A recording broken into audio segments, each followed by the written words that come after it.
Okay, everybody, welcome. We're so happy to have you back. I see some new names, and I saw some new faces yesterday. Thank you so much for signing up for our cooking class. We've been doing virtual cooking classes, usually once a month, since COVID. We started in June, and we do different cultural cuisines or different classes using local ingredients. So it is so nice to see so many familiar faces. Basically, I just wanted to kind of let you know how the class will go. Basically, I've muted most of you, but if you have any questions, feel free to unmute or type into the comments. I will be checking them and feeding them to Liz, and then yeah, we'll be making a bunch of different delicious ingredients. I had the chance of test eating these a couple of weeks ago. But yeah, we are super happy that you're here, and I'm really happy to introduce Liz Sands. Liz has been working at the co-op for several years, and she's a great friend and a great cook.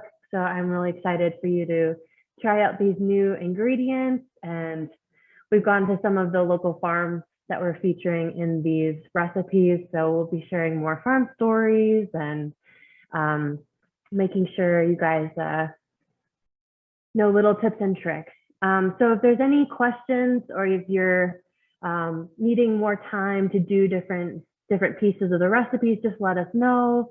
Or if you want to add to the conversation, we'd love to have you ask any questions to Liz or open up the conversation for all the attendees. So you're very much welcome to join in. But yeah, I will hand it over to Liz.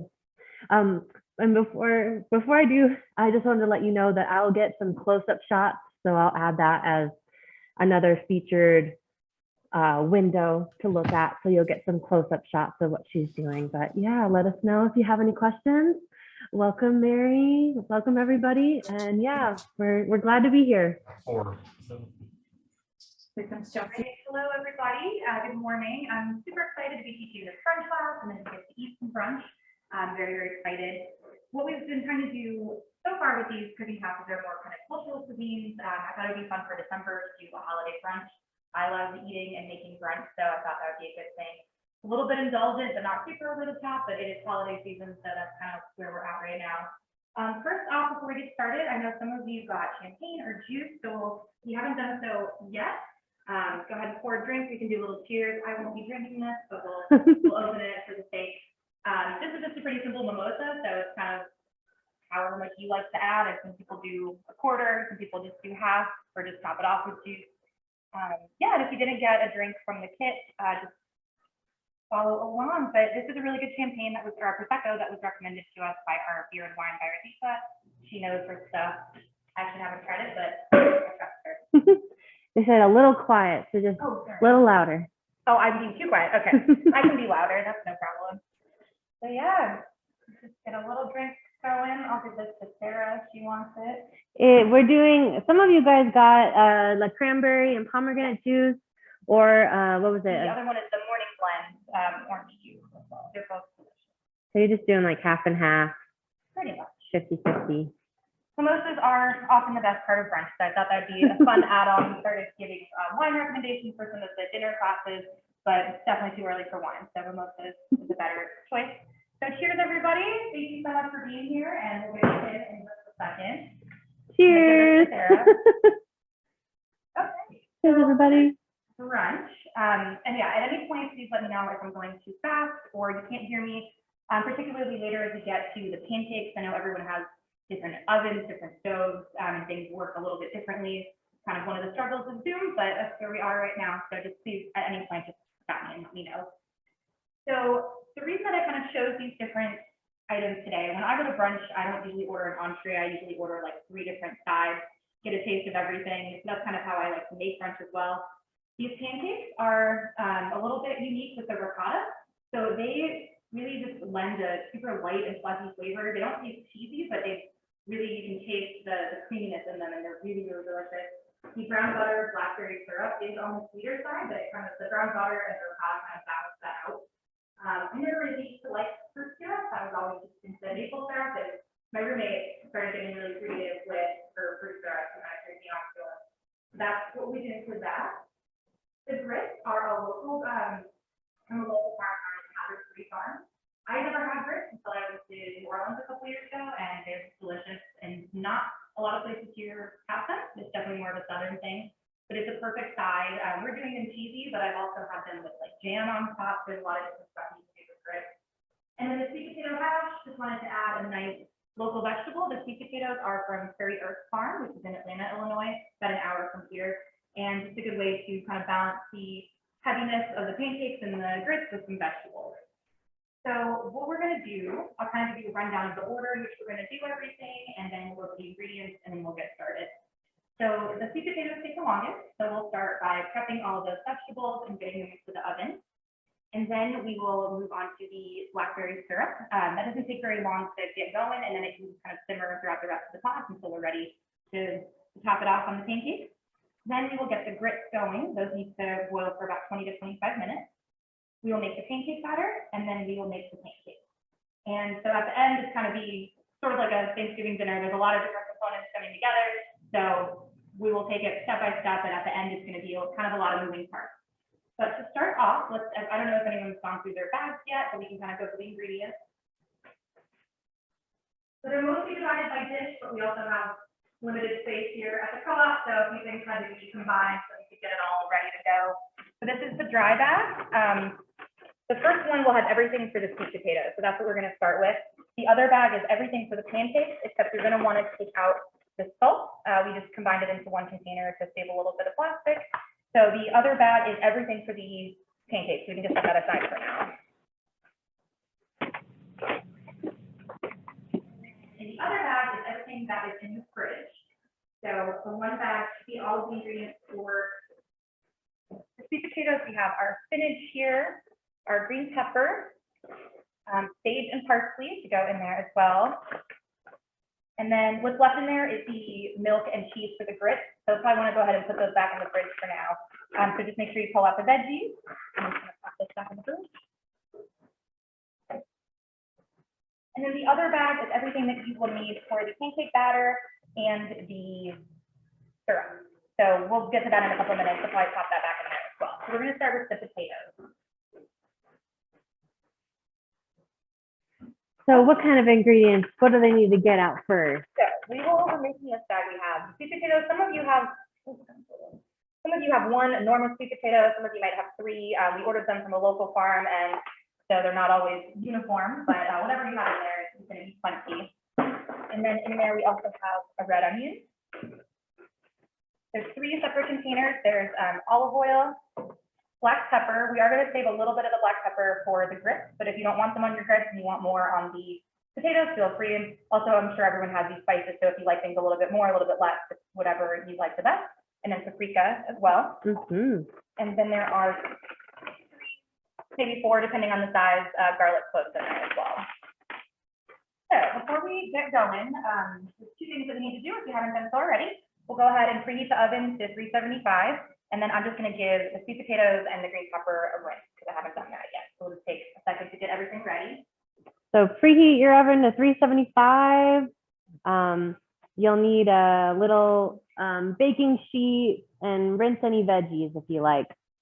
I think some of you guys got some really interesting shaped sweet potatoes. We had kind of a fun time sorting them out. I know, Catherine, some of you guys got like a few, other of you guys got a monstrosity. So we tried to even them out based on size, but we took them and laid them all out on the table and sort of put some into groups and others. Some of them are like this big. It's just, you know, you never know what you're going to get, but they're all good no matter what. Yeah, and they were just harvested from PrairiErth Farm. They're one of our largest organic produce farms in the area, outside of Blue Moon Farm, and they're known for their sweet potatoes. And it's always super fun to see all of the amazing shapes that come out from their farm in general. Yeah, to get a little crazy.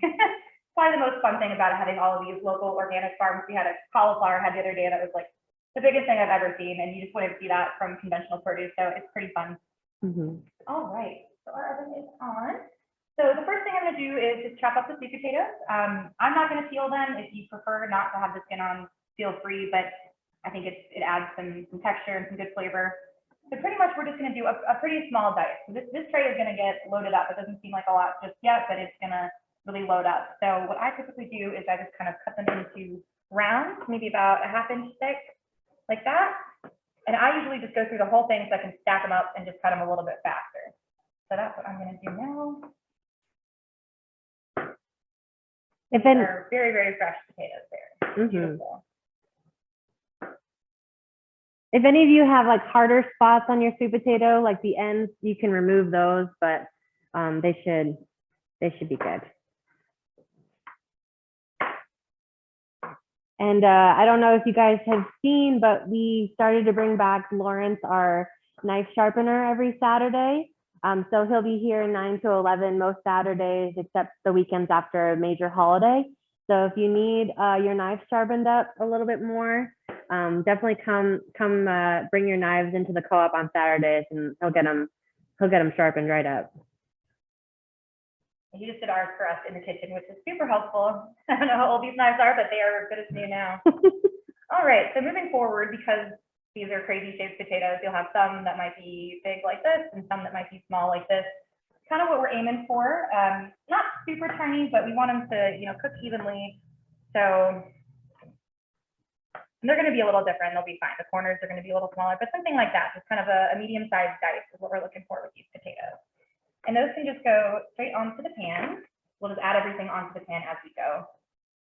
So now I'm just kind of take pieces that are a little bit more uniform, stack them on top, and that'll save you some time rather than cutting each piece individually. Although they're falling apart. Yeah, usually you want like a stable base with these oddly shaped, denser vegetables. Otherwise. These are, PrairiErth is definitely one of our most popular farms. People love them. I have not been out there, but Sarah has a couple times. Their sweet potatoes and their carrots, people just go crazy for, and they are really, really good. We've been working with them for 10+ years, I would say. Yeah, so a lot of really, something that's really interesting about the co-op is a lot of farms, when they're just starting out, they will be at farmers markets, but then usually Common Ground has been the first place a lot of our local farms go to sell wholesale produce. So Katie and Hans Bishop are the owners of PrairiErth, and they've invested a lot of money into local food, and they even created a couple years ago like a local food hub where they want to be able to house a lot of local produce from states like Wisconsin and Michigan, and make sure that we're working with those farmers. So they invested like into making an enormously large walk-in fridge that is about the size of our whole front register area. So they've been doing a lot of work on local food, and there's such a interesting family that have been in farming for a long time. I'm down to these little guys, so I'm just gonna cut them into quarters.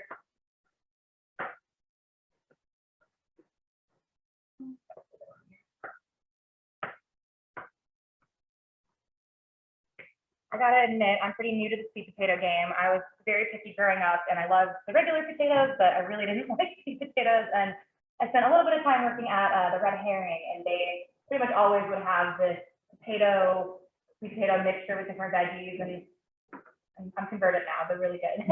I just grew up thinking I didn't like a lot of things, and it took me like well into my 20s to decide that I like, I don't know, strawberries or sweet potatoes or things like that pretty much everybody likes. So here they are now. And you're a vegetarian, so yeah. It was right. So pretty much that's a staple in most vegetarians' diets. So I'm happy that I've adjusted. All right, everything's got me. We'll give it just another minute in case people are still working, and then we'll move on to the onions.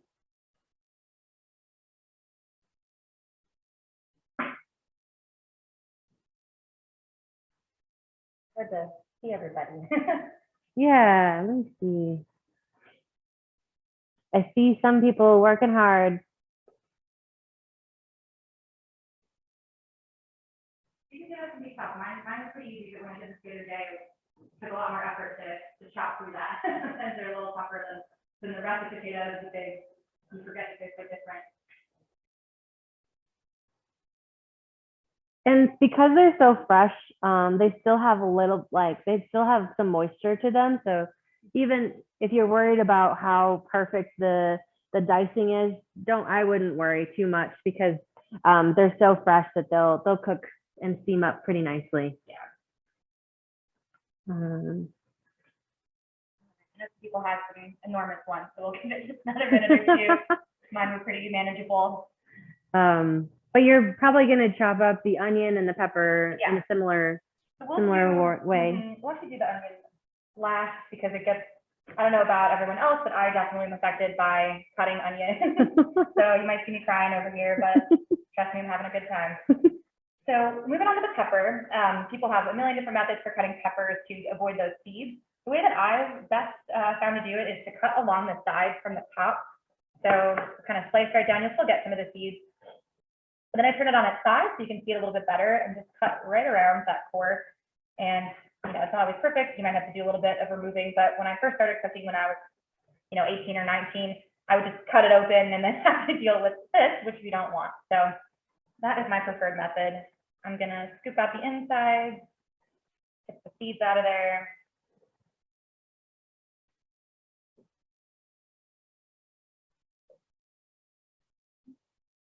And if there's a few, it's okay.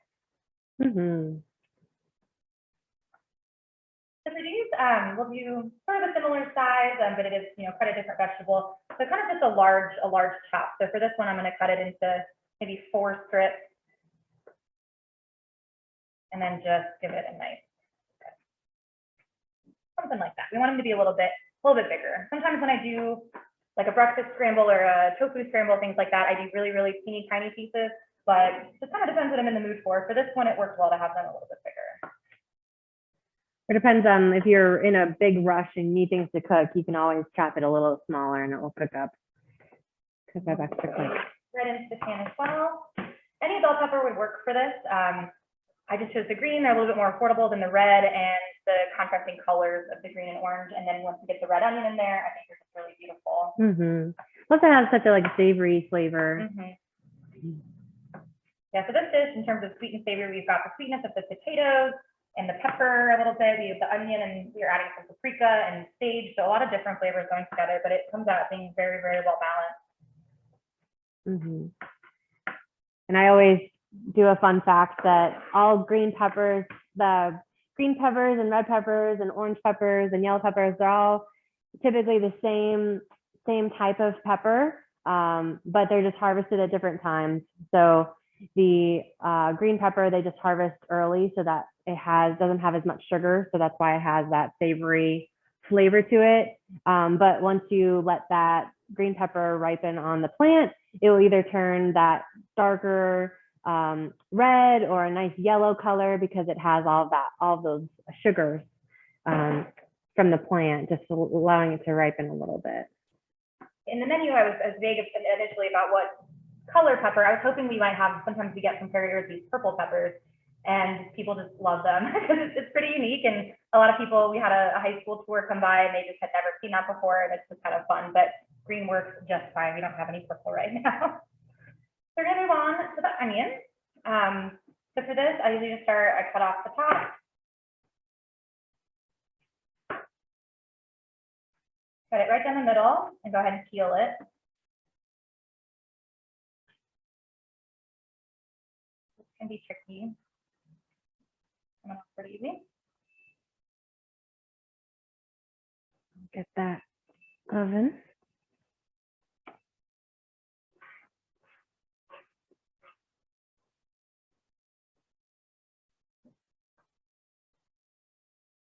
How's everybody doing so far?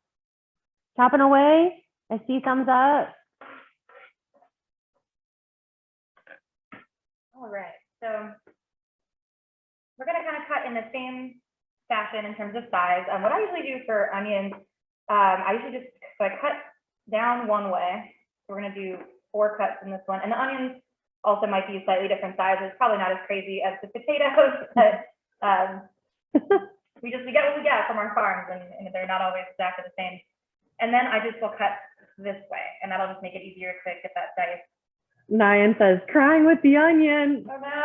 Sorry, Nyan. She'll be crying soon. I haven't Maybe. yet. The only thing, there's all these weird methods, like wear goggles or chew gum, or I don't really want to wear goggles in front of all these people, but they don't really work. The only thing that ever works for me, if I wear contacts, then I'm completely protected. But I don't have any right now. So my dad's a big swimmer. So when he was going through a big soup making phase during my childhood, he was chopping a bunch of onions, and so he would just get his swimming goggles out and put them on, and he looked ridiculous, but he believed it was effective. It works for some people. All right, I definitely had to remove myself from kitchens and go stand in a fridge or outside just because I can't see what I'm doing anymore. I feel it coming on a little bit, but if I get them away fast enough, maybe it'll be all right.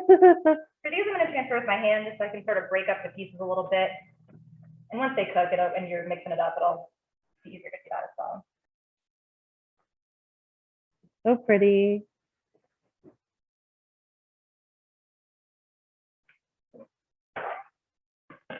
Oh yeah, it's coming on a little bit. I can feel it. You got it. Red onions are the worst. When I cook with like yellow or white, they don't seem to be quite as bad, but red are my favorite. And they're just so much prettier. Yeah, they are. They are. We'll get that just a minute. Some of those onions might have been a bit bigger than mine. Sometimes they're harder to peel than others as well.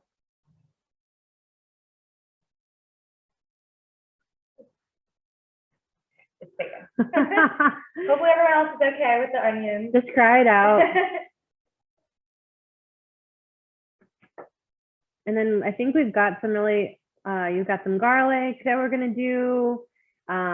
If people are speeding ahead, you're gonna mince the garlic. So we're gonna smash and peel and mince the garlic, and the sage is going in as well. So if anyone's working ahead, the spinach and the parsley we're not gonna add until later. The parsley is gonna go on top at the very end as a garnish. And the spinach we're gonna add just about 5 minutes before cook time is over, otherwise it gets a little crunchy, which isn't always a bad thing, but we don't want it to, it cooks really fast in there. So those we'll set aside for now. But I'm gonna go to my garlic. Typically, I just put my knife on there, smash it down, work my way through. A lot of times at home I get lazy and I just buy one of those big jars of pre-minced garlic, but it's much better if you use the fresh stuff.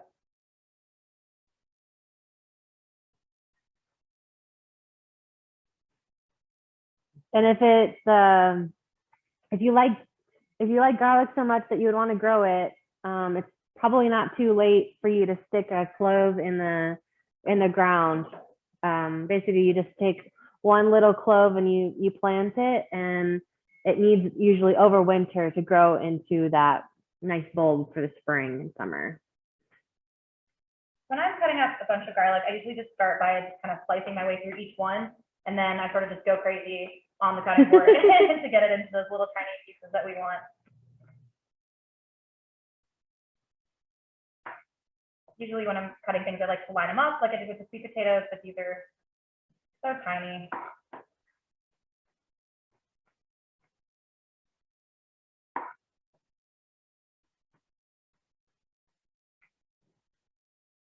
I often go overboard with the garlic, but I kept it tame for this one. Pretty much if I'm looking at a recipe, I'll at least double the amount of garlic. Most people I know are the same way. Yeah. And then I just kind of put it into a pile, and then I just keep my hand firm over here, other hand up top here, and just kind of go back and forth until it forms little teeny tiny pieces. Are you wanting to mince or just? Yeah, we're gonna mince it. Mince it. So as small as you can get it is good. Kind of regroup here. Back the other way.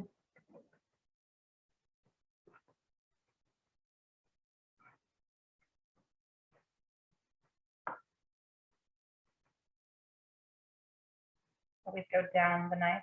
Definitely injured myself plenty of times in the kitchen. Burns and cuts. Do one more and then we'll cut this.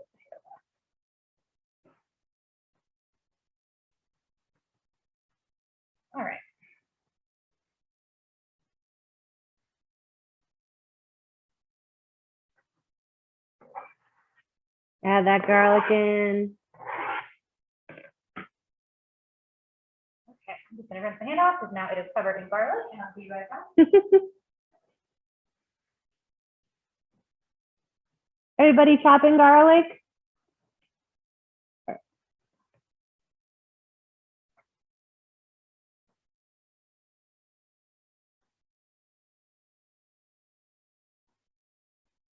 Okay, so the last thing we're gonna chop right now is the sage. We can come back to the spinach and the parsley in just a little bit. So everyone should have a sprig about this size. I'm not gonna remove all the leaves. I'm just gonna kind of cut up at the top here. So mostly what I have are just the leaves. Nice. And this is local sage from Green Pantry Nursery. They're a small farm in Tuscola, and it's just like a couple that have several greenhouses that grow us and deliver seasonal herbs. They have greenhouses dedicated to one particular herb, like rows and rows of thyme, or they're also known for their basil during the summertime. But yeah, the rosemary and sage are staples here. So similar to kind of how you would do basil, when I want to chiffonade basil, I usually kind of wrap it in one of the biggest leaves. These are all pretty much the same size, but they're sticking together. So I'm going to just kind of form it into a bunch and just give it a nice slice all the way down.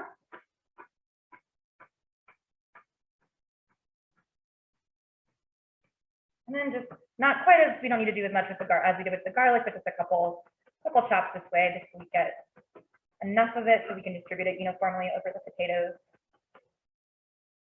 Oh, that smells so good. Yeah, nothing's better than sage with sweet potatoes or any potatoes in general. Beautiful, so colorful. Okay. All right. So yeah, you can just set aside the other. So in the bag with where this, sorry, I probably should have mentioned the bag had the parsley and the sage. Hopefully everybody found it. We'll save that and we'll put the spinach aside for now as well. So we have 4 little containers here. You should have salt, pepper, paprika, and olive oil. So the olive oil and the paprika, we're using all of it for this dish. The salt and the pepper, we're going to use some of the pepper for the grits, and we're going to use some of the salt, just a little bit for the grits, and then a little bit for the pancakes as well. So if you wanted to measure, I would say just about a quarter to a half teaspoon of salt, but just make sure that you have about a quarter teaspoon left for the pancakes. So I'm just going to do maybe 2 pinches. I tend to go scarce on the salt and heavy on the pepper, but that is just my personal preference. The same with the pepper, a couple pinches.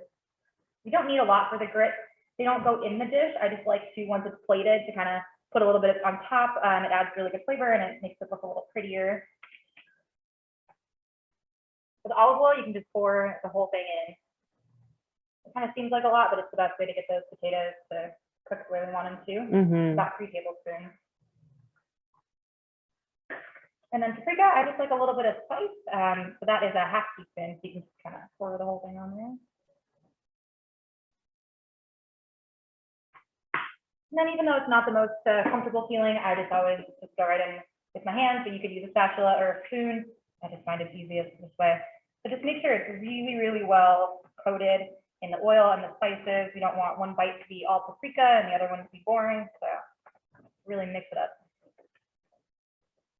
Oh, colorful. Wendy says, you put the garlic in now? Yes. So mince up your garlic, put it in with your sweet potatoes, your red onion, your green pepper, which is all diced, and then add all of your olive oil, all of that paprika, and then pinches of the salt and pepper. And the sage as well. Oh, and the sage. The sage. So we worked through sweet potatoes, green peppers, red onion, garlic, sage, salt and pepper. Don't use all of the salt and pepper that are in your containers. Just about 2 pinches from each one. The whole container of olive oil and the whole container of paprika, and then mix it up really nice. And once again, I'm going to wash my hands.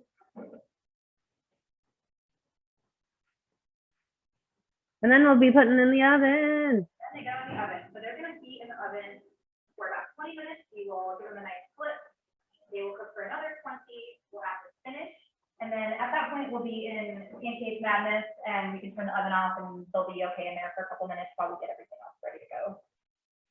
So our ovens, we have a smaller oven, So ours is usually cooking a lot quicker than others. So yeah, just we're looking for the potatoes to just look kind of softened, and I would always try I would say the sweet potato is the most dense, so try a sweet potato and see if they're done after about 15-20 minutes. 20, and then we'll flip them, and 20. then yeah, so they Cool. cook for a decent amount of time. Yeah. But it gives us time to make everything up. So, all right, how's everyone doing? Does anybody need a little bit more time? After this, we'll move on to the syrup. Maybe another minute or two.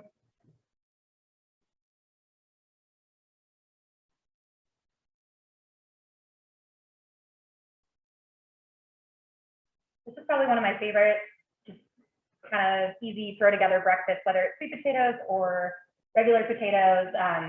Tofu scrambles, I do that a lot and just make a big batch, and it's really delicious. You just need a little bit of nutritional yeast. I know not everyone's into tofu, but if you do it the right way, it is very delicious. Probably one of the best meals for brunch I've had at a restaurant was at a restaurant in Denver, and it was a tofu scramble, and the server recommended adding fried tofu on top, which I thought would be too much, but it was absolutely delicious. I haven't quite gotten that recipe down yet, but maybe one day. It was really good.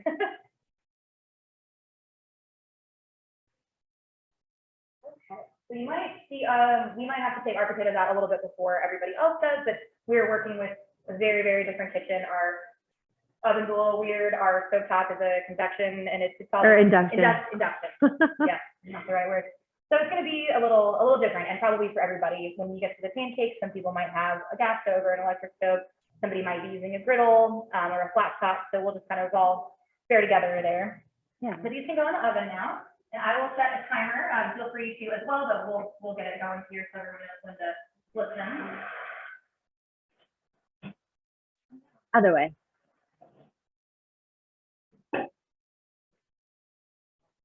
Okay.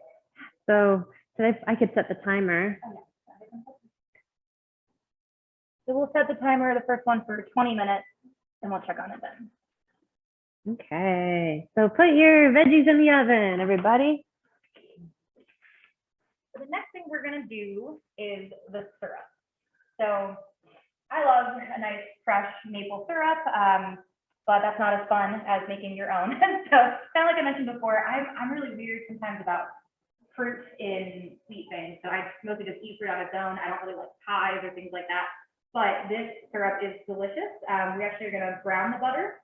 So that is a French cooking technique. It adds a little bit of nuttiness and complexity to it, and it also will balance out the sweetness of the sugar and the berries. And it works really, really well with the ricotta and the lemon in the pancakes. And it's super, super easy. I'll mention this again when we're getting closer to actually plating the food. It doesn't seem like it's going to be a lot of syrup. You really don't need that much. It's very sweet. So just kind of what I would do is stack up 2 pancakes and just like a spoonful over the top. It's going to be pretty thin, but it's definitely enough. Trust me, it is very good. So for this, we can gather all of our ingredients. So you should have a full stick of butter. We'll cut that in half. We need 4 tablespoons for the syrup.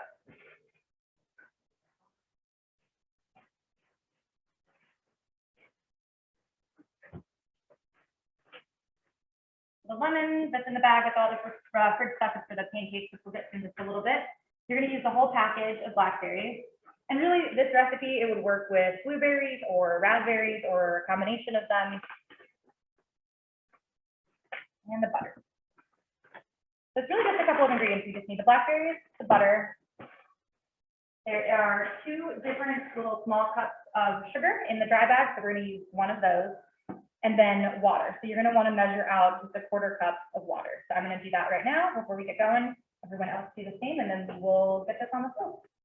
And whatever sugar container you chose, they are the same measurement of a 1/4 cup. So pick whichever one.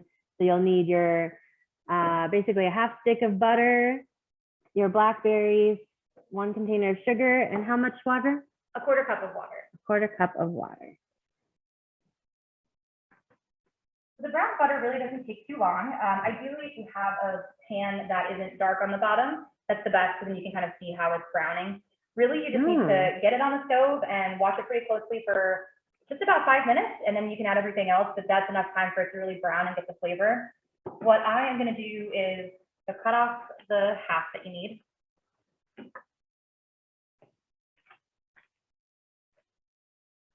And then I'm gonna cut this into maybe just about 4 little pieces, and that way when it goes on the pan, it all cooks evenly and it has a little bit more surface area to really brown all at the same time.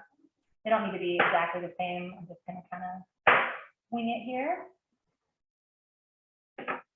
All right, so for this, you'll just want kind of a mid-sized pan. You don't need to have a lid. Little skillet. So our stove is unique, but what you're going to want to do for this is just turn it on to a medium heat. We don't want it to get too hot right away. Medium is plenty for it to.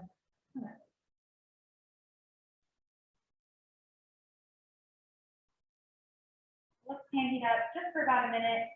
We'll add all the butter, and then it's pretty important just to kind of keep stirring it. Really keep an eye on those flavors. If it seems like it's crackling or burning, turn it down a little bit.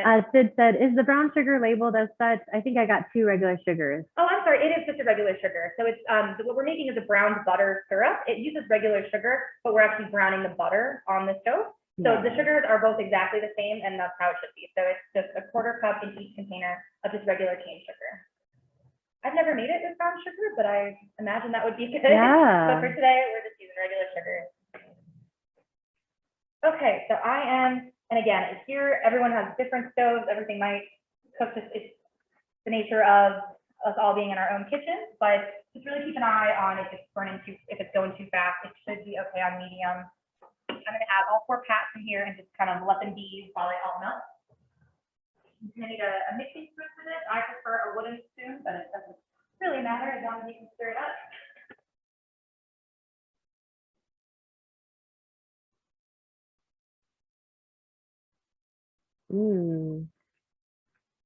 This is pretty simple. You need to watch it first while it's browning, and then everything else just kind of goes in. The sugar dissolves. You can let it simmer. If you really can't let it cook for too long, if it's on low, we can just sit there while we do everything else. And then the berries will go straight in there. Kind of later on when they start to break up a little bit, we'll kind of smash them down to get more of their texture and flavor. And then when it's strained out, if you want to, it might not be the prettiest thing, but you can use those berries and put them on top of your pancakes. They'll just look a little mush, but they will taste good. I'm gonna give it a stir. Mine's browning probably a little faster than everybody else's. Those are very powerful. Yeah, and we're using induction burners. So it's a more magnetic of a heat.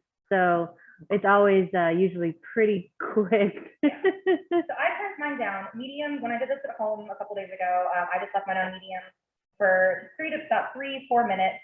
You can see mine's already turning very, very brown.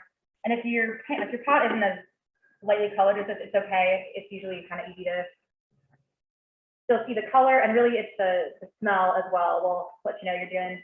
Yours probably won't look this brown. This stovetop is real quick, but it's okay. We want it to be brown. But you'll start to smell sort of like a nutty aroma, and you can tell when it's really getting nice and brown and cooked. I really don't think that anyone's will be this brown. Our stovetop is crazy. It's like always like instantaneous sometimes when cooking with induction. Has any of you cooked with induction burners before? I know some of them, they're making a lot of really cool ones where they're like standalone. So you could have one if you're like, I've seen people out camping with them or in the backyard.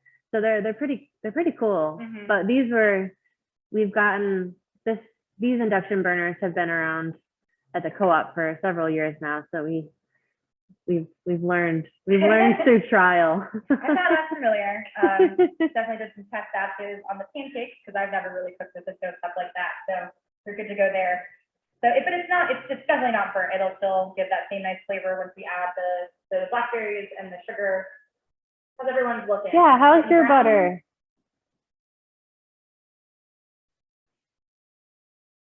All right. I think it's probably good. So we're gonna add everything else.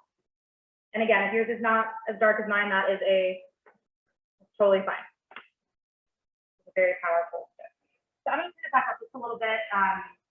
Just on my stove because I turned it way down. I'm gonna add the whole thing of sugar, the whole jar of blackberries. You be pretty careful here because it's hot. So once you add those blackberries, it might start to sizzle a little bit. So maybe get that stirred up as quickly as possible. And the water as well, and then it'll calm down.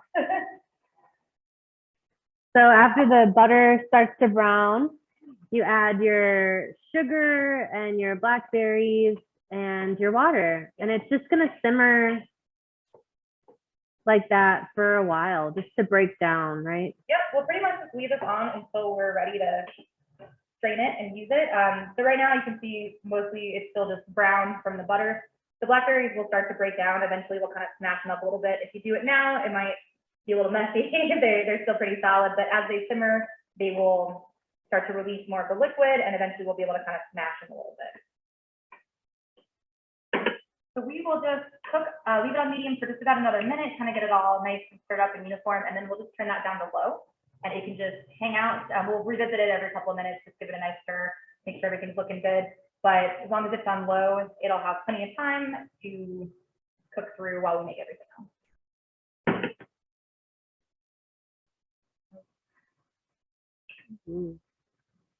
Before kind of figuring out what to do for this class, I wasn't super familiar with the brown butter and its syrup. I was most familiar with it. I think the first time I tried it, I used to work in this recreational cooking school in Chicago called the Chopping Block, and when I was in college.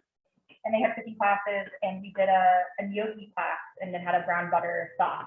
So there's a lot of like pasta recipes, particularly gnocchi, that use brown butter sauces, and you really don't have to add much else to it, and they're delicious. So that's kind of the more savory version, but it works really, really well with a syrup because it cuts into that sweetness, and they work really well together.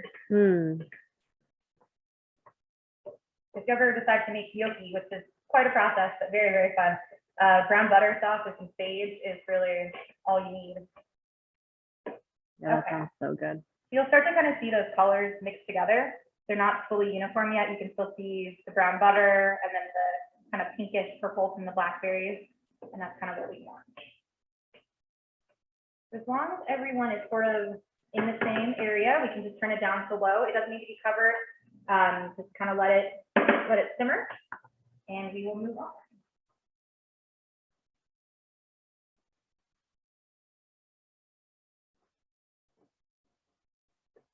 Oh, it's so pretty.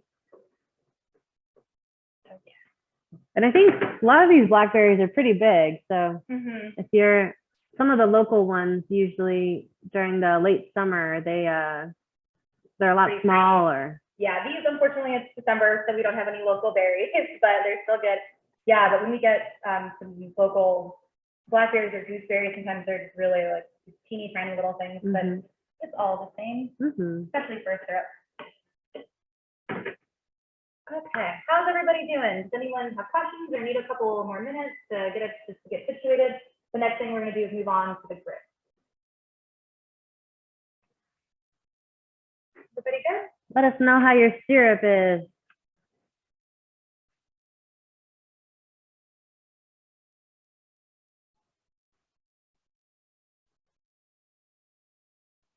I see a lot of good teamwork happening.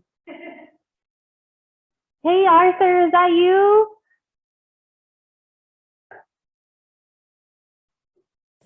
Arthur was here a little earlier, but he'll be back. This is Nolan. Hey, Nolan. Good job. Good job cooking.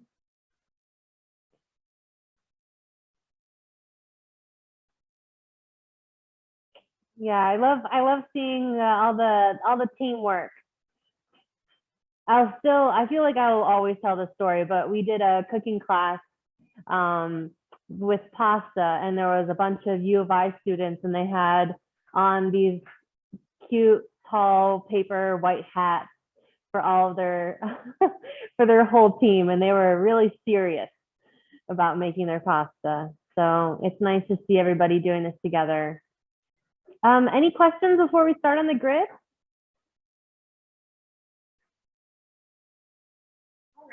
Yeah, those, we got the sweet potatoes in the oven, they're doing just fine. And the syrup can just kind of hang out for a little bit. So the next thing we're going to do is get ready for our grit. So we need Nayan was saying, when do we add the water? And then Jacob said, should have already added the water, Nayan, says Jacob. When did you, when you did the sugar and berries? Yeah, so at this point, everything should be in the pan. So we started with the butter, we added the sugar and the berries, and go ahead and add the water. Let me know if it's all okay. I think good. Thanks, Jacob. Appreciate it. Yeah, it should be fine. You had enough, kind of liquid in there with the butter. It should have been okay if it cooked a little bit without the water in there. Okay, yeah, that's getting a really beautiful color. Okay, so moving on to the grits. Up top, there's a little typo in there. So I adapted this recipe a couple times. The grits that we ordered from Hazzard Free Farm, they have different levels of coarseness and fineness. And so what we ended up getting is kind of got a little adjusted. It says on here 2 cups milk, 1 cup water. You can totally do that, but what we're doing right now is 2 cups water, 1 cup milk. Moving forward, if you try this again, you can totally flip it, but what we have in your little package is 1 cup of milk. So we're gonna need 2 cups of water. So what we need for this, you can go into your refrigerated bag. There are 2 containers of milk in there. One is for the grits, one is for the pancakes. We just need one of them right now. Amy says, getting purpley. Yay! Wendy says, yes. It smells so good too. It's always nice to have, I can smell the sweet potatoes a little bit and the the syrup, which are totally different flavors, but it's nice when you're cooking to sort of get a little sneak peek of what's gonna happen. Oh, I wonder if we should check our sweet potatoes. Oh. Forgot about that. Ours are pretty much done, but I don't think yours will be. I made this at home just in a regular oven, and it took us well 30 minutes. This is just really powerful. So I'm gonna turn ours off, but I'll check back when the timer goes off and see how everyone else is doing. Cool. It gets tricky using different kitchens. Feel free to check your potatoes. They probably still need time, but if for some reason, maybe some of you have convection ovens, and so if you're doing that, you might want to check them, because usually convection ovens, they just cook a little bit quicker because they have a lot more fan action to move that heat around. I would say for the most part, everyone should be right on track to flip them in just a couple minutes. When I made them the other day, it worked out just fine, and I just have a pretty standard oven. So for the grits, in the dry bag, there's just 1 container labeled grits. That is a cup of grits. And that's from Hazzard Free Farm. They're local as well. They are in a town called Hedatonica, if I'm saying that correctly. And their name is pretty interesting. They try and be very mindful and sustainable, but their last name is also Hazzard, so that became Hazzard Free Farm, which I think is pretty cute. Yeah, so they don't use any like sprays or anything like that on their drains. Yeah, Andy Hazzard, she's been in grain production, local grain production for a while. And this is I forget what the cultivar of the grits are called, but it was like a red variety. Oh man, I can't remember. It's okay. It's on the package. Okay, so we have our grits. We're gonna need our milk. So this is just 1 cup of milk. This is also local from Kilgus. They're in Fairbury, Illinois. We sell a lot of their milks. We have some eggnog we get seasonally. They are very, very popular, and their milk is delicious. Nolan says, Mike, one of the attendees is writing that Nolan said, "Mom, can we make this syrup again all the time?" Yay! Yay, Nolan! Wait until you try it. It'll be so good. And it's so easy. And again, you can swap out any of the berries. So for the grits, again, I'm so sorry about that typo. So we're going to do 1 cup of milk and 2 cups of water. So what we're going to do first is get that on the stove. So you just need a pot about this size, but make sure it has a lid, because once we turn it down and let it kind of simmer for a while, we're going to cover it. So like a small saucepan. Yeah, it doesn't even need to be this big. This is the smallest that we have at the co-op, but it could even be a little bit smaller. They do, it's going to probably about double in size from what you see as the dry grit. So we're just going to turn this on to about medium high or high. We're going to get it to a boil.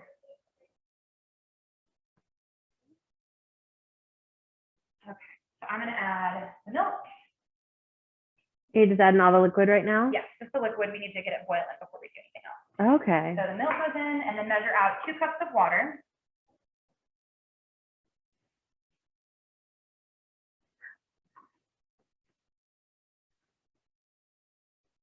The amazing thing is that almost all of these recipes have so many different local ingredients in them. So You really did a good job putting this all together, Liz. Ingredient wise, I think I'll have to count and see how many local ingredients that we There have. are quite a few. Yeah, so let me add this salt and then I'll kind of go through it. So in the pot on medium, high, or high heat, you add the water and the milk. So 1 cup milk, which is what's prepackaged for you, and 2 cups of water. And then we're going to take the salt that we have left over from the sweet potatoes and go ahead and add most of it. We just need about a 1/4 teaspoon for the pancake batter. So I'm just going to do about 3 pinches in there and I'm going to stir it up.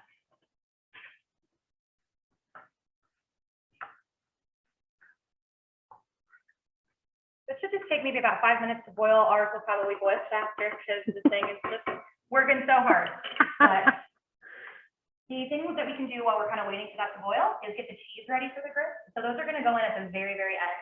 But we have a little bit of downtime, so we can just go ahead and get started on this. So I'm going to grab that from the fridge. Wendy says, "Woo, Liz."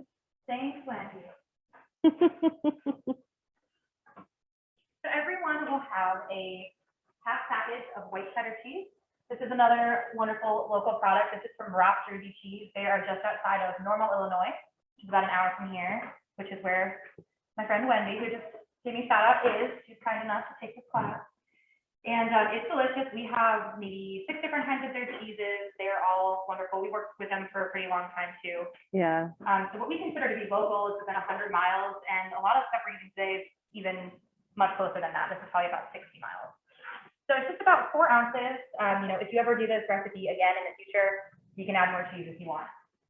One thing I'll say very quickly is once this starts boiling, actually, like as soon as we add the last of the grits, it can come up really quickly. So just keep an eye on it, and I'll mention it again, but just a warning, you might need to just kind of take it off for a second as we move forward because it starts to boil up very, very fast. So I have a cheese grater. But if you don't have one, that's okay. This is a really, really soft cheese. It'll melt very easily. So you can just cut it into the tiniest pieces that you feel comfortable doing. When you're doing something with melting cheese like this, whether it's making like a homemade mac and cheese or grits, it's best to get the blocks rather than getting the pre-shredded cheese. There's sometimes preservatives that make sure that they don't clump up in the bag and it just doesn't give it that nice melt. So we went with the full block. So I'm going to just do, they don't need to be, they're going to melt. So we don't need to do the little ones. I'm just going to use the big holes over here. And again, if you don't have a cheese grater, I would just probably cut it into slices and just little pieces. It'll still melt pretty uniformly. Something like that. Just a little piece. But if you have a grater, we can go ahead and get started on that. I'm always really tempted to just eat half of it if I'm working with a block of cheese, and if it's, you know, it's always tough because you're going to get these big chunks that sort of come off, that's fine. It's all going to melt. It's all going to look the same.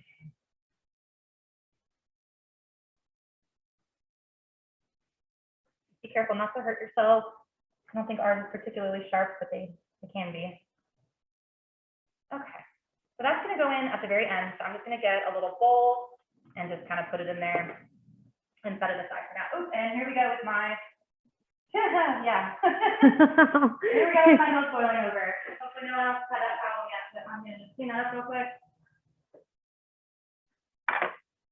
It hasn't even fully boiled yet, but it went over. You can also put a wooden spoon on the top of it and it'll prevent it from boiling over too much. Just be careful because it'll get hot. You don't want to hurt yourself. So if you have a pot holder. Okay, mine is boiling. How is everyone else doing? Again, we're all using different stoves, so things might look a little different.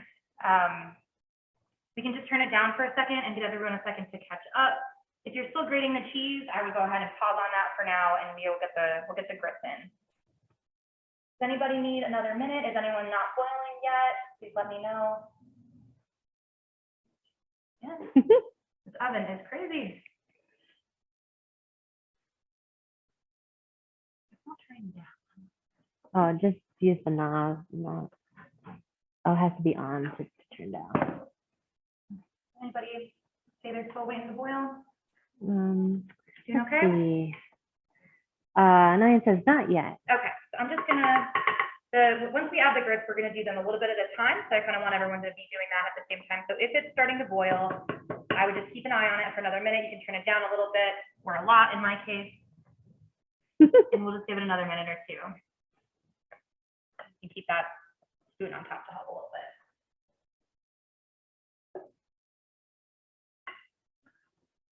Wendy says, not quite boiling yet here for us. Okay, so if it is boiling, just turn it down a little bit. We'll get it back up.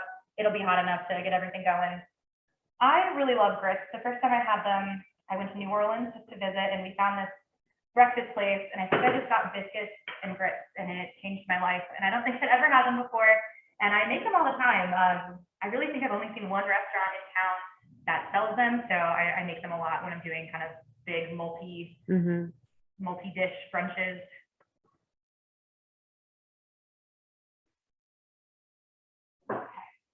So we're not going to do this just yet. We're going to give everyone just a minute to kind of catch up in the boiling. But essentially what we're going to do, you're just going to need your cup of grits, and you're going to need a whisk. And if you don't have a whisk, you can just use a fork. But we do want something that's really going to whisk it up. And we're going to add it just a little bit at a time. So I'm not going to measure it out. I'm just going to kind of do little bits at a time, and we're just going to whisk forever until we're ready to go. And really like that kind of, it's not going to be, sometimes you see things where it's okay, whisk for 5 minutes or knead this bread for 10 minutes. And I'm just like, I'm not capable of doing that for such a long time. This isn't that intense, but really whisking it as it goes in will prevent lumping from happening and clumps forming in the grits. So you really want a smooth kind of creamy consistency with them. So that's why we're really going to pay a lot of attention to what we're doing here.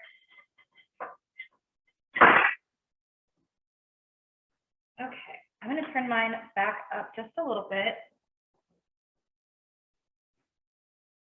Anyone who's still waiting for the boil, how are we looking?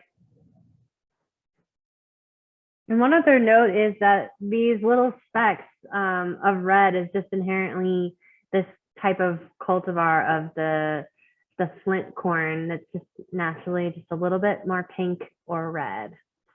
Wendy says, we boiling. Okay, so I love it. This is timed up. With the sweet potatoes are probably going to go off in just a minute, but they are okay. We'll just flip them about a minute or two late. So we're going to get going on. Babette says we're boiling. Okay, we are boiling. Watch out for that foaminess. Don't let it take you by surprise. So I'm going to turn mine back up just to get it going. I turned it way down. So we are going to add the grits. Just a little bit at a time. So I'm just going to kind of shake it out. So about like that. It's probably be about 2 tablespoons. That is a spoon. That's not what I want. We want the whisk. That's important. You're just going to whisk it up. I'd probably do maybe just like 20 seconds for each addition. It's not going to look like anything is happening. It's just going to look like liquid. But as we simmer it and boil it, it'll all absorb the liquid. The milk will give it that extra creaminess, and then we'll add in the cheese, which makes it even more delicious. And make sure you're scraping the sides so the milk will kind of foam and start to form on the sides. And it's not a huge deal, but we want to make sure it kind of all gets incorporated. By the end of this, when it's all in there, you'll feel it thicken up just a little bit, and it'll feel weird to do it with a whisk, but just keep going. So we're going to do a little bit more.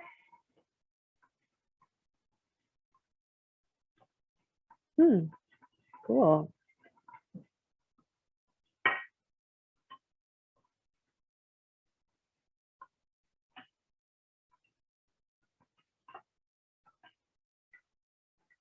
I always sort of naturally switch directions halfway through. I don't think that's necessary. It's just a habit of mine to make things consistent and even on both sides.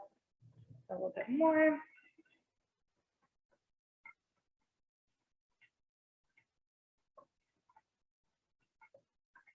Everyone take a peek at their syrup. It's getting very pretty.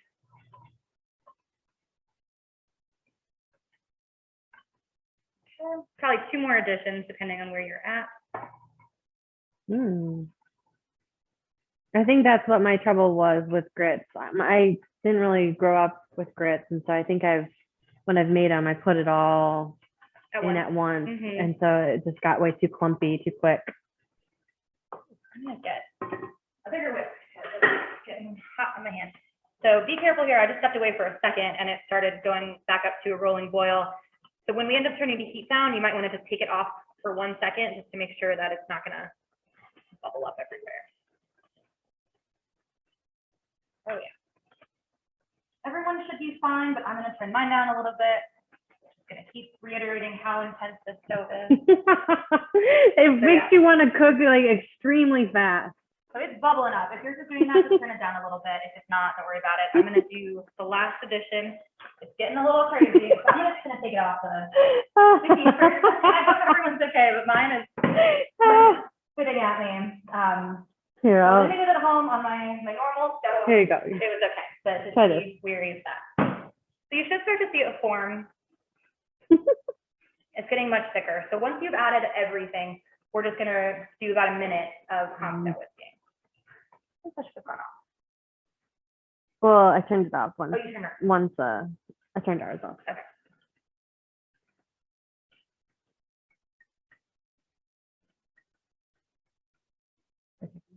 No. Okay. Okay. So we're gonna cover.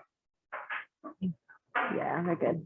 Okay, cover it and then turn it all the way down to low. And we're not really gonna do much with this until it's done. It's just gonna do its own thing.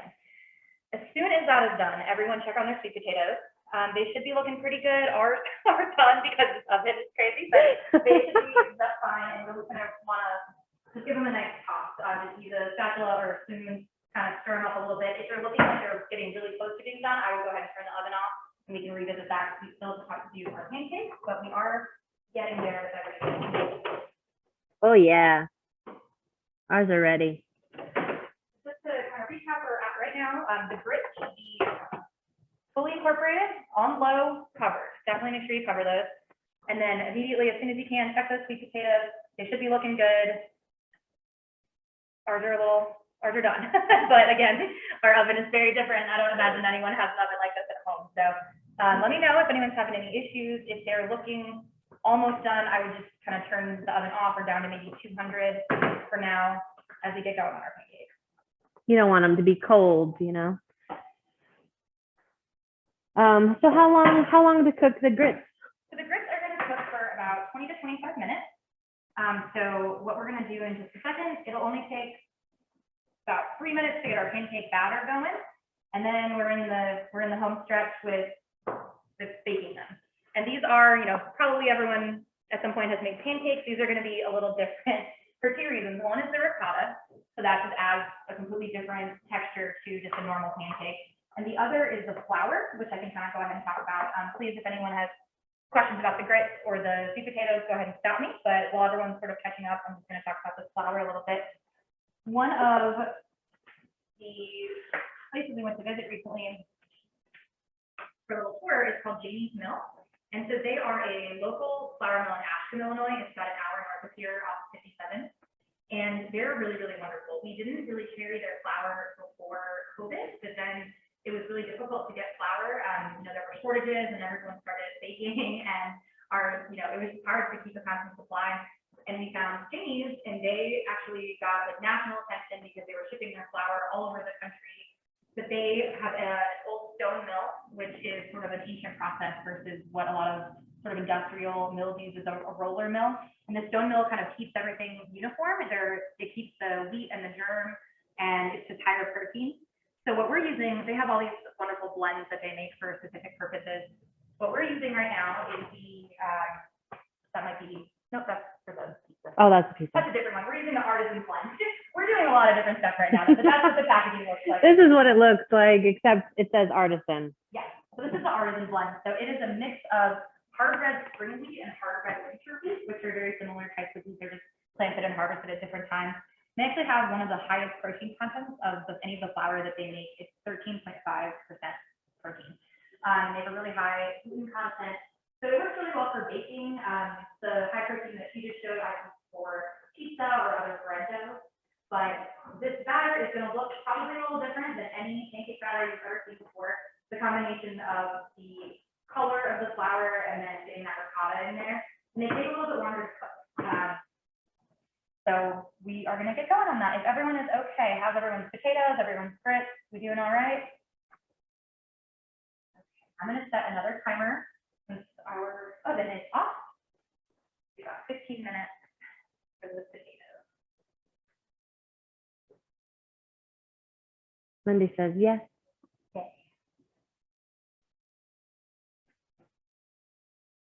Okay, so the next part is pancake batter, which assembling it is pretty straightforward, and we've got everything portioned out for you. So I'm gonna move my cutting board.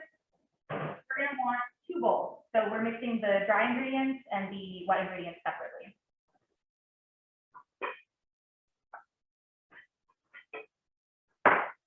So for the dry, you're gonna want a pretty decent sized bowl, and then just a little one for everything else. Nan says, can you zoom in on syrup? Want to see consistency. Yeah. So, So yeah, it is gonna remain pretty thin. Once we kind of start to smash those berries down at the end, it'll get a little bit thicker, but it is a thin syrup. And like, you can, if you like it thicker, you can, squish them. But when you put them, we're gonna put it through a sieve and kind of squish the seeds out. But it will thicken up that way too.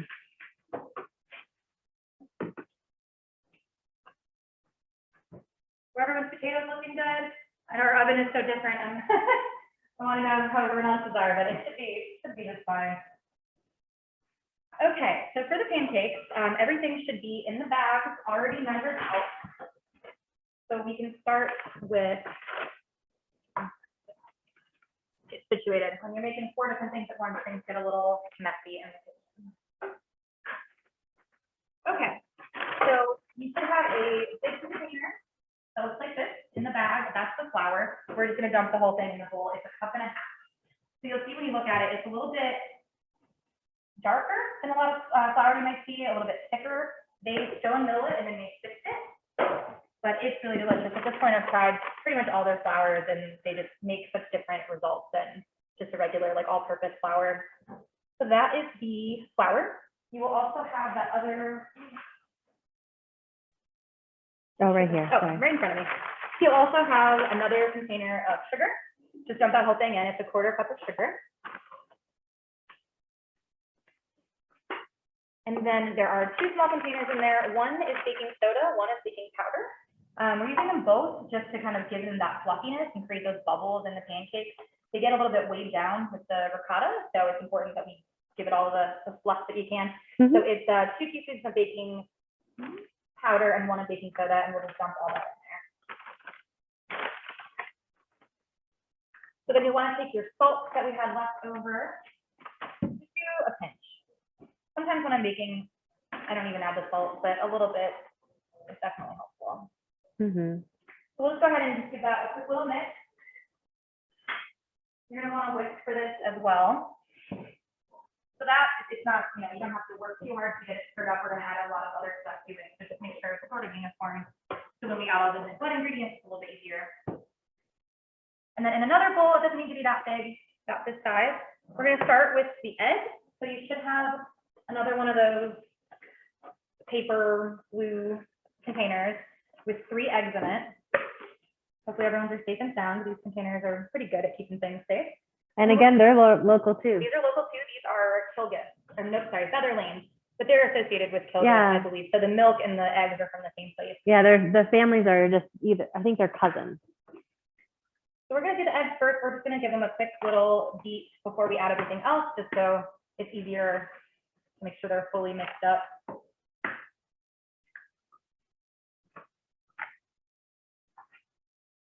We can take that whisk. I usually just kind of mash them a little bit and then just give them a whisk. So we don't need to go super hard on these. They're going to get incorporated with everything else, but it's just a little bit easier if you do it ahead of time. So that's our eggs. And then there's 2 containers. They look pretty similar. One is going to be the ricotta and one is the milk, and we're using all of it. So it's a cup of each.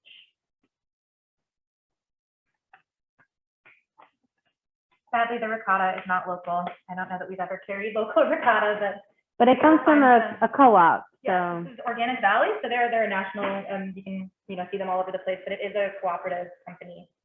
So just pour the milk right in there. Pour the ricotta. Everyone good? yeah, Nan was basically saying, beautiful, I end up squishing mine, but it looks good too. This is when I was showing him the syrup. syrup. Oh, great.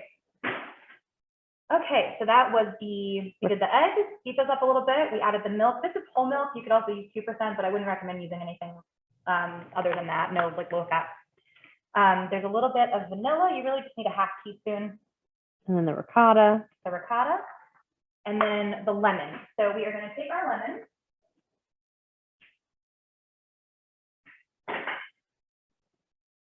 We have one of these, a citrus squeezer that works pretty well. It'll keep the seeds out. If you don't though, you could kind of just squeeze it and get that juice out. I recommend squeezing it into your strainer. We're going to use that later for the syrup, but it's all going on the same thing, so I wouldn't worry about cleaning it in between. We just don't want the seeds to get in this mixture. So cut it in half. Well, these don't really have a lot of seeds, so that's good. If you have one of these, or if you have one of those ones where you kind of twist it, go ahead and use that. These are great. You don't think you'd use them that often, but they really come in handy. And it's just starting to be citrus season, so feel free to check out our produce. We're about to, usually late December into January, we get all these different varieties of citrus. Okay. So you juice the whole lemon? The whole lemon. So that is the last part of this. So you're going to want to mix this up. You don't want to mix it too much. You just kind of want to mix it so that the ricotta starts to break up and the egg starts to mix. So that's pretty much all I'm going to do. Just a couple stirs before you just dump it right in to the dry ingredients. And same here, you don't want to overmix it. You really want these with any pancake, but especially just in Caesar with the ricotta, we want them to be really, really light and fluffy. So if you've ever made pancakes before, this is not going to look like the batter you've made. It's thicker and it looks like it isn't combined all the way, but it's just the nature of the flour and the ricotta. So don't go too crazy, over whisking. We just want to make sure that the eggs are fully incorporated, that nothing is on the side. And that's pretty much it. It's gonna be very thick, much thicker than most pancakes. That's all I'm gonna do. When everyone's done with that, I would just take a beat, check on your grits, check on your pancakes, check on those potatoes.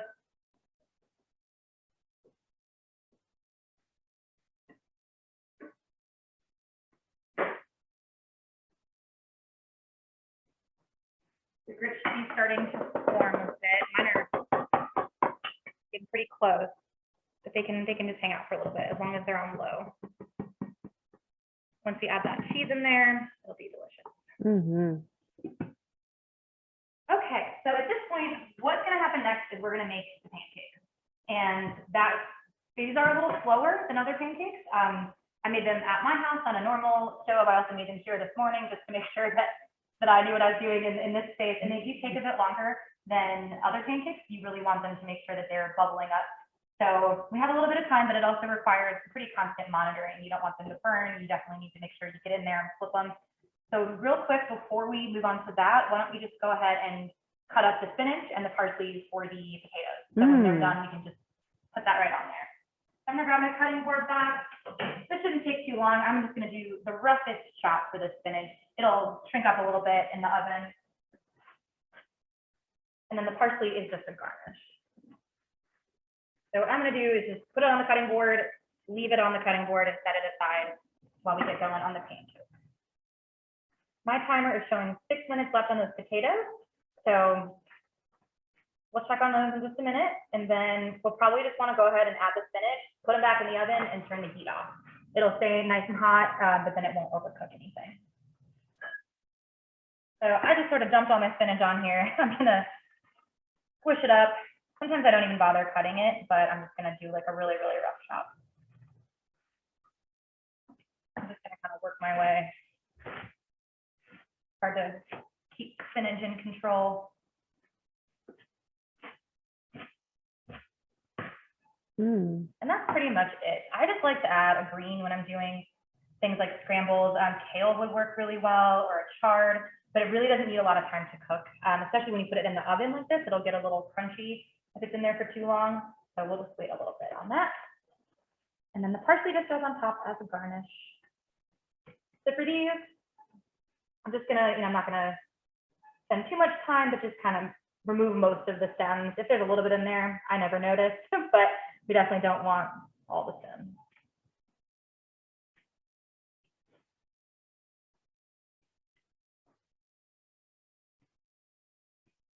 Okay. Do you want me to grab the sweet potatoes? Yeah, we should probably take those out. Ours are Take a look at your sweet potatoes. They should still be just enough sweet spot of almost done, but just to make sure, just because ours are so out of control.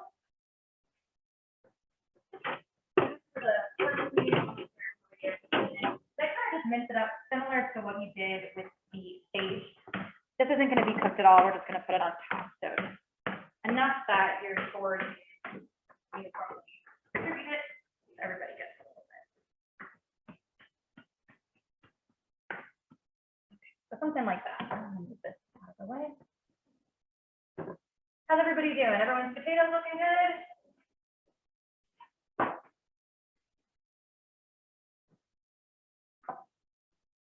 So at this point, what is sometimes helpful, it's hard when you're doing pancakes if you don't have a griddle or a skillet or like a flat top stove, which I don't imagine almost anybody does. I certainly don't. You want to make, it takes a while to really get through all of them, but you want them to stay warm. So really, once we get going and we turn the oven off, if you just put a baking sheet in the oven and kind of throw the pancakes on there as they cook, they'll stay nice and hot, but they won't keep cooking. And that way everybody gets nice hot pancakes.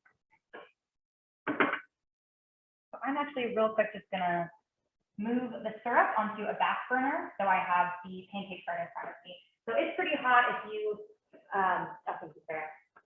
whatever works for your kitchen, whatever, you know, however you want to reach, but it's really just simmering at this point, so it'll be okay if it's off the heat for just a minute. Although they're looking pretty good, I think I'm gonna maybe start doing some squishing. Yeah, you should be able to, and this is up to you. If you want to kind of save those berries and have them look pretty to put on top of your pancakes, you can kind of just leave them alone, but it'll still be pretty. It'll be squished on top. But this will really get all that flavor out into the syrup. And I don't fully incorporate them. I'm not going to like mash them up with potato mash or anything, just kind of release more of those juices. Good. Okay, so we'll give everyone just a minute, and then it is pancake time. We can turn that down just a little bit. Mm-hmm. So these pancakes are a little different when you're going to get them on the oven. We're using butter for this. One, I just really like the flavor of butter, and it's brunch. We're gonna make it a little bit decadent. If you have the non-stick cooking spray, that would work too. I wouldn't suggest using oil. It just kind of gives a weird flavor to the pancakes. So the butter is really great, but you just kind of have to keep an eye. So the combination of the butter and the ricotta and everything moving together, it can get a little hot. So you might have to just kind of keep an eye on the temperature. Also, depending on your cook space. So this is the size of my pan. So I had to do one in the middle, and then it's completely uniform and beautiful. You can fit two in there. If you want smaller pancakes, go right ahead. I had a couple issues where if there was one sort of spilling onto the side, it wasn't getting cooked uniformly. So we'll start with the first one, which sometimes not the prettiest. I usually just eat that one, so nobody knows. If I'm making brunch for my friends, they're out doing whatever, I'll just kind of snack on that first one. You get to taste it, make sure it's good. And it's usually just a little bit, the pan's still kind of figuring out what it wants to do. So if it's beautiful and you want to save it for your plate, go right ahead. But sometimes I just eat it. So for this, you have the other stick of butter. We're going to cut that into pretty small little pieces. And we're going to use that to cook the pancakes. So really small. So a lot smaller than what we did for the syrup. You don't need too much, but it gets used up very quickly with the pancakes. So you're going to want to add a little bit each time. Sometimes not even the whole thing. Sometimes a half is okay, but we want to start with pretty small pieces.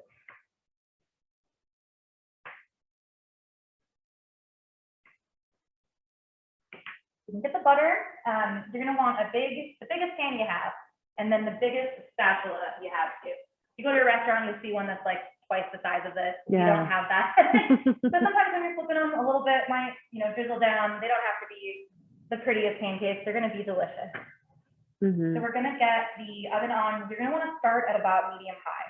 So with these pancakes, there's just a couple of things that are very, very important. You're just going to want to monitor the temperature. Make sure the butter's not burning. Make sure nothing's too hot. Make sure they're cooking evenly. So again, with this stove, it was a lot of up and down for me. It should be a little bit more uniform on a different stove. So we'll start off at about medium high. So the timer just went off for the potatoes. So this is the perfect time to let your pan heat up a little bit. Check on those potatoes.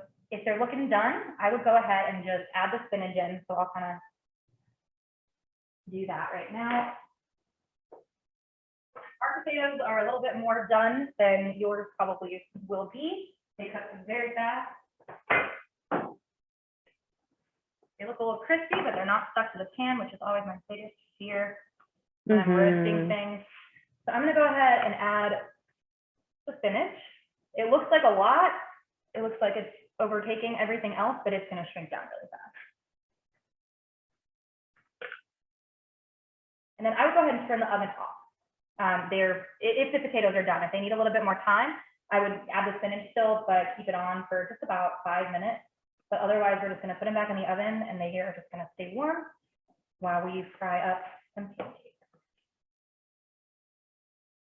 Yum. Put those right back.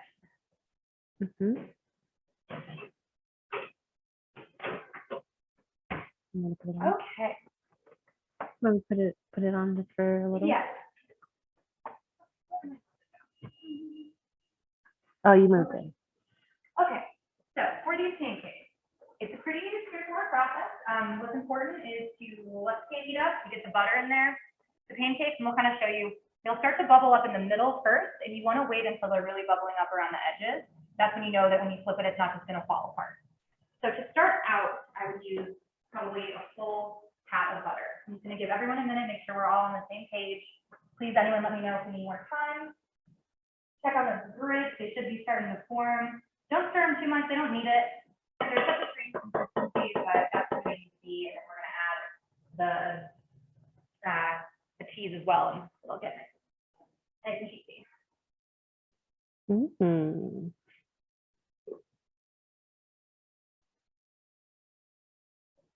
Okay, so if everyone's good, I'm going to go ahead and put that butter on there. This stove is crazy. It heats up real fast. So this might not be exactly the same process or the same amount of time for everything. So we'll take our batter. I am using a third cup measuring spoon. You can also just use a big spoon, kind of however you want them, depending on how many people are with you. If there's 2 or there's 4, you might want bigger ones, you might want smaller ones. I'm going to start with one pretty full cup right in the middle. And I think I'm just going to stick with that because the first and last pancake I made this morning were the best. And they were the prettiest, they were the floppiest, and they were the ones that just they need their space, apparently. If they don't want to share the pan with the other pancakes, then they might get a little mad.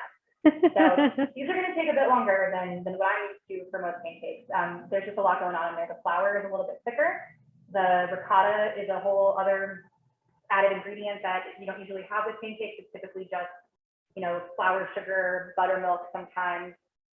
These are very thick and they're going to take a minute. So while that's doing its thing, I'd recommend grabbing a plate. So you can, if you're not going to put them in the oven, then just grab a plate. Otherwise, just pop a baking sheet in the oven and just keep it either off or very, very low, and those can just heat up while we're getting them all done.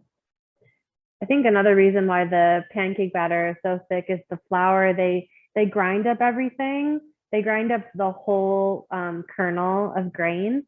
And so typically other all-purpose flours that you might find, they usually strip away a lot of different ingredients or different components of the bran. So yeah, I think that's also another reason why it's just thicker. There's a lot more of the actual wheat. Which is better for you nutritionally. Yeah. So this is still taking its time. We don't want to turn it up too high, even if it's taking a while, but you can adjust a little bit. Sometimes it's a good idea to just sort of like, this definitely still needs some time, but just to sort of work the edges a little bit so when you go to flip it, you have an easier time.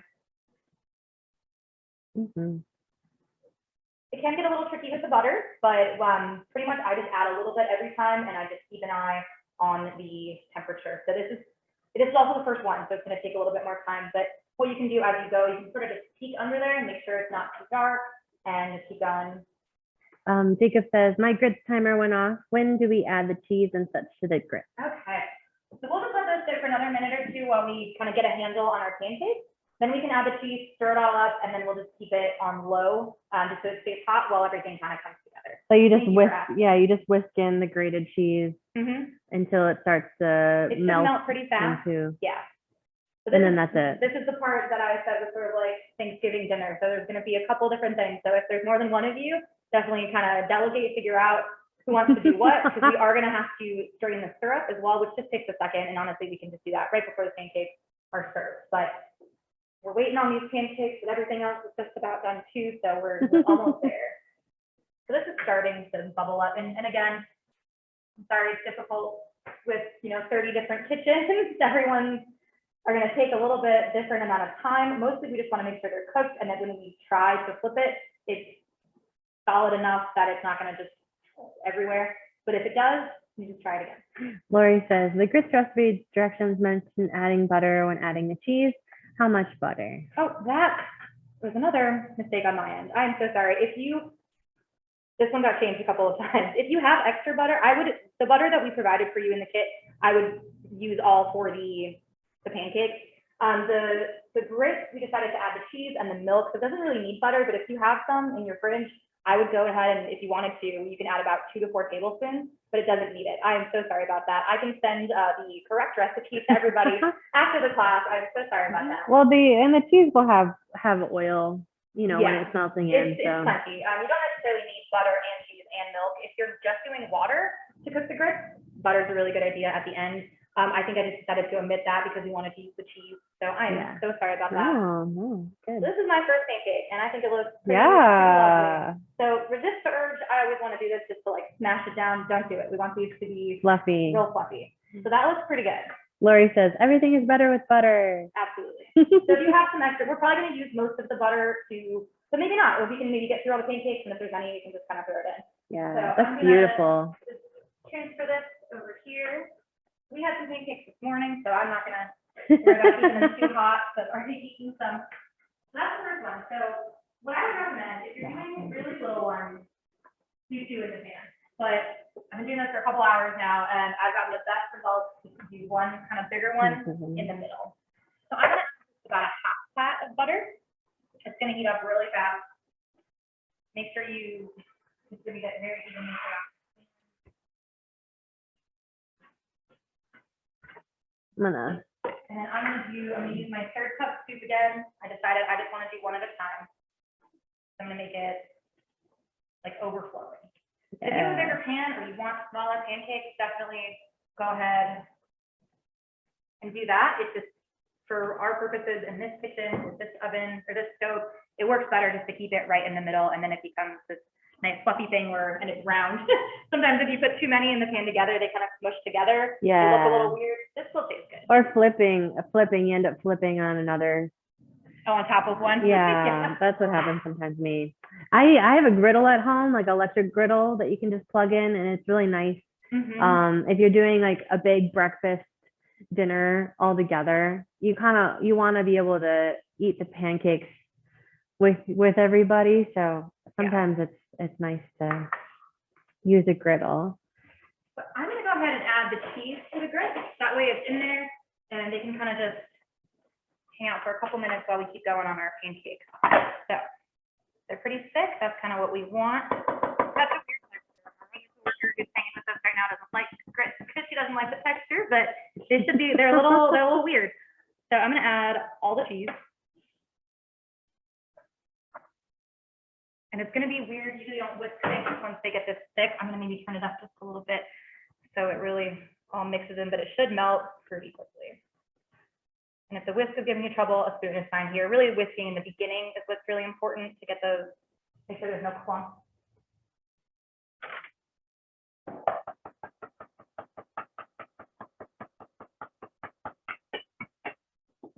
Yeah, I'm going to finish this off with a spatula. Nice and cheesy. So these are pretty thick. You'll see grits sometimes that are a bit thinner, a little like runny, but not everybody likes that texture. So this is kind of the idea that I went for. You'll see that cheese melt in there. I'm going to try just a little bite to see what we're doing here. Yeah, pretty good. And this is a cheddar cheese, right? Yes. those are pretty much done. We're gonna wanna get those on the plate as soon as we can, but make sure they're just staying nice and hot. So this pancake is taking its time, as they do. What you can also do with the grits, if you feel like they're a little bit too thick for your taste, you could add a little bit more water or a little bit more milk to kind of thin them out. And that's just totally your decision if you want to or not. I like mine a little bit thicker, but you can definitely just add, I would just maybe do like a tablespoon at a time and see how it goes. How's everybody doing? How are your grits looking? This one's almost there, but I fear if I flip it just yet, it won't go well. So I'm gonna give it maybe another 30 seconds. Once you are, looking here, once you've started on your next, so once you finish whatever pancake you're working on and you put the next one on, it's gonna take a couple minutes. I would go ahead and strain the syrup. So I'll go through that in just a minute, but we wanna do it at a time where we can look away for a second. So this is getting nice and bubbly around that. You got a question? When Wendy says grits looking nice and gritty. Oh yeah, as they should. Okay, I'm gonna flip this. The second one for me, that's a little burnt. So this stove top is tricky. I'm gonna turn it down and the next one will be better. Okay. This pan I had, when I made them this morning, I had to adjust the temperature probably 20 times. So on a different stove, hopefully that doesn't happen. Yeah. And once you flip them, they only take about 20 seconds. Make sure everything is bubbled up and there's nothing running out the sides. And the ricotta adds like a nice moisture too, that will be softer than a typical pancake too. So if I were making brunch for a bunch of people, this would be the one that I ate. Because I wouldn't want to give anyone the slightly burnt pancake, but we're gonna do better on the next batch. It takes sometimes one or two to really figure out where you need it to be. And this dough is just very volatile. So hopefully everyone else's are looking perfect. Either way, they're tasty. I'm gonna move that. I'm gonna kind of redistribute the butter that's in here, add just a little bit more. So again, maybe almost a whole pat. It kind of depends how thin you cut them. How's everyone doing? Is everyone getting their pancakes going? Are they forming? Smelling good?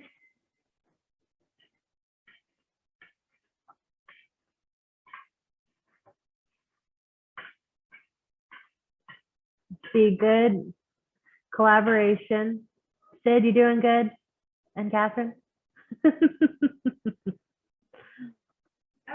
so I just put my next pancake on. Also, until they start to form, they are just going to look like big lumps, but they will form pancakes. Kendall, how you doing? I see you ferociously stirring. Oh yeah, that's a nice one. That's a nice big pancake. All right. Yeah, you guys could make giant pancakes this brunch. Definitely just keep an eye, or if you're not sure about flipping, just kind of keep that spatula under the edges all around. You'll be able to tell if it's going to fall apart. And if it does, it'll still cook up. It just might look a little mangled, but it will still cook on the other side, and you can definitely still eat it. Okay. I'm going to strain the syrup. It's pretty straightforward. So what do you need for straining the syrup? You need just a bowl and a strainer. So this is kind of a fine mesh strainer. If you don't have that and all you have is like a pasta strainer, a colander, that'll work just fine. You might get some more seeds in there, but they're just berries. They won't hurt you and they'll taste really nice. Pretty much all I'm going to do is pour this in carefully. It's very hot. Scrape as much, because of the sugar in there, there might be some stuff stuck to the side, but that's okay. And then sort of give them another little mash as much as I can. So as I said, these aren't going to look really pretty if you put them on your pancakes, but they will taste good. Or you can just do the syrup. This works best. It's like a compote, you know, berry compote. Pretty much. Okay, I think that's about all I'm going to do. So you'll see it's not the biggest bowl of syrup, but it's pretty thin. So when you go to put them on the pancakes, what I was doing is that 2 pancakes high, just a spoon, just like a regular like soup spoon, not a big wooden spoon, to kind of drizzle it on, and it is definitely enough flavor to keep you going with those pancakes. Nolan, how's your syrup doing? I know you were excited about it.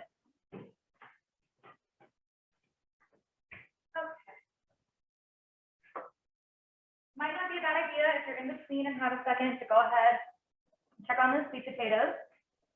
If the spinach is getting a little crunchy, you might want to take it out. We're getting there. It just kind of depends how long the pancakes are going to take. So if you wanted to remove it from the oven for a little bit, just to make sure they should be good. Mm-hmm. And then right before we eat them, we'll just top them off with the parsley. Ours are a little dark. That looks good. Yeah, they smell really good. And if you wanted to add any more seasoning, salt, pepper, more paprika, whatever you want to do. Mm-hmm. This one's getting there. Grits are looking great. So I just looked at the bottom of my pancake. It's a little light, so I'm going to turn it up a little bit. So again, hopefully at home in your kitchen, everything is a little bit more regulated than this oven, which kind of all over the place. But but either way, just keeping an eye on everything. And if they don't all look exactly the same, it's okay. Mm-hmm. Yeah, syrup, that's very nice. It's really cool because you can see the berries, maybe not through this phone, but hopefully in your own syrup. You can see the color of the berries and the kind of brownness of the butter, and they work really well together. You also find that your pancakes aren't really cooking uniformly. It might not be a bad idea to kind of just rotate the pan, especially if you have more than one in there.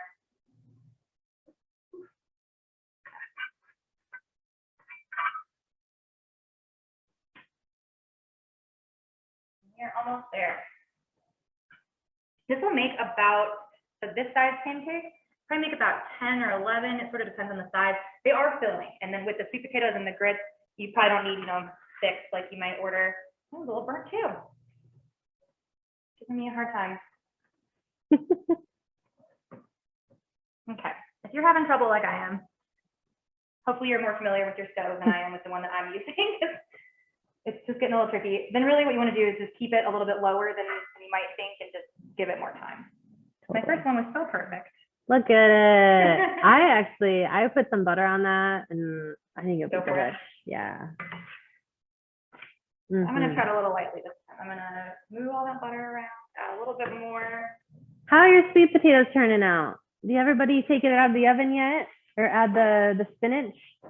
They should be good to go. Would now be a good time to add the parsley? Yeah, I'm just going to top it off. I'm going to empty a little bit of my butter and kind of start fresh here. And then I probably won't I'll make a few more, but you don't need the whole batch. So the batter will last maybe a day. It does thin out quite a bit, so you're not going to get the exact same like fluffy pancake that you might be getting right now, but I had some left over and it did work. If you don't need to make all of them right now. Or you can make them and eat the fully cooked pancakes later.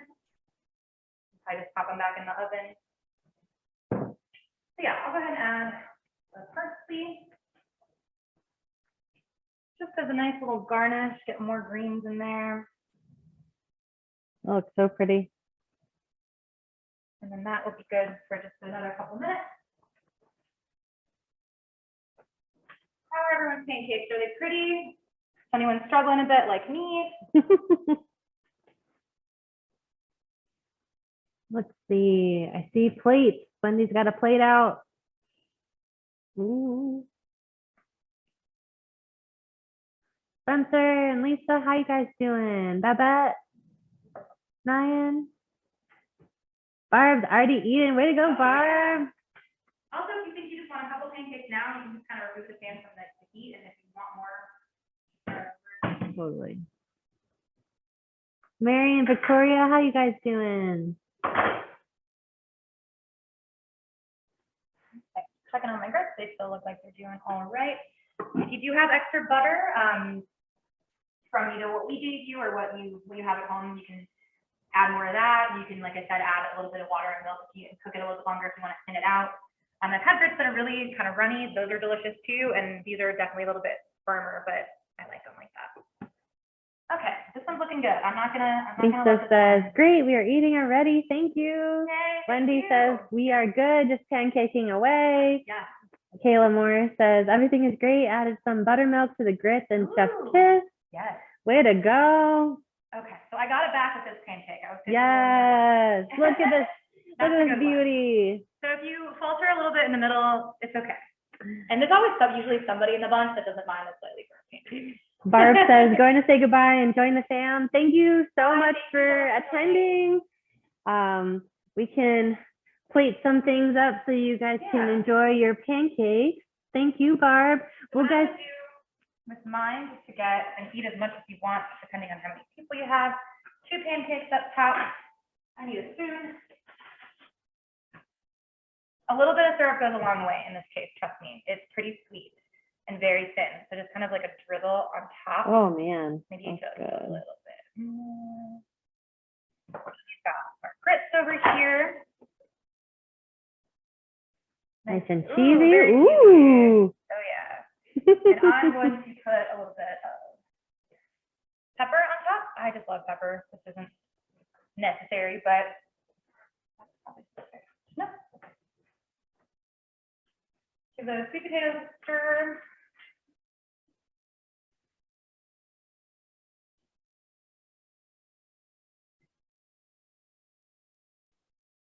There should be more, enough batter for more than just 2 pancakes, but for the purposes of this plate, that's what we're doing. And then we can make you a little mimosa for all your hard work.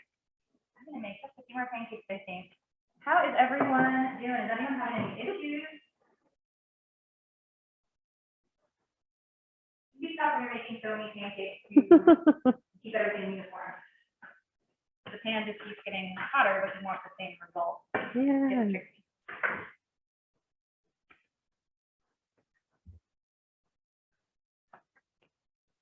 And Liz, you recommend for the mimosas half of the sparkling wine and about half of the juice, I or usually do about half. If you go to a restaurant, they're probably just gonna give you a quarter, but that's just how they do it. But it's totally up to you. It is still midday after all.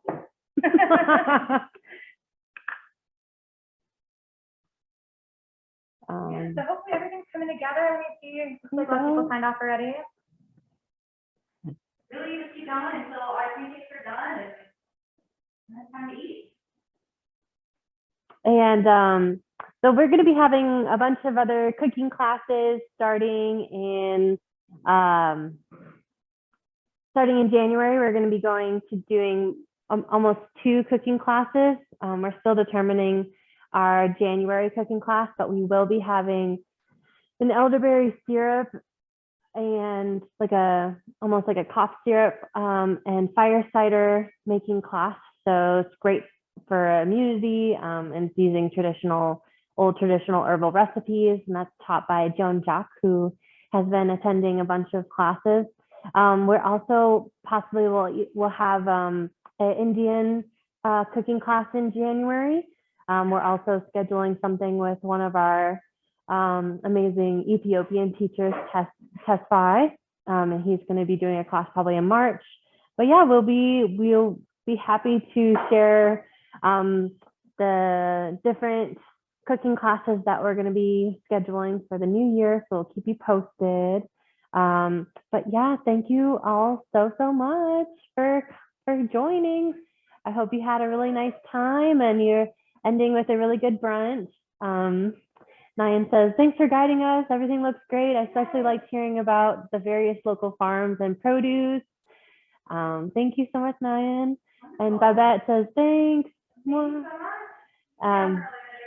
Yeah, Jacob says, thanks everyone. Wendy, thank you. We are super happy to do this with you once a month. We'll keep you posted if you haven't signed up for our email list with different cooking classes. We're happy to add you on. Just let me know and we can make sure that you get the monthly emails when we start taking orders for meal kits.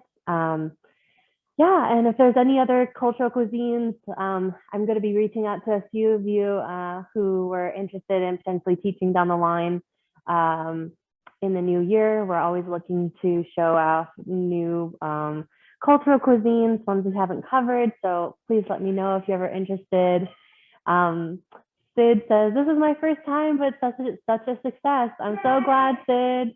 I'm Yeah, 2 thumbs up. It's nice seeing you all cooking. You always have great kitchens. I always love seeing all of the bustling about. I can usually tell what people are doing based on what they're running around with. But yeah, we're super happy to have this class. I am super thankful to Liz, my amazing coworker, for teaching this class.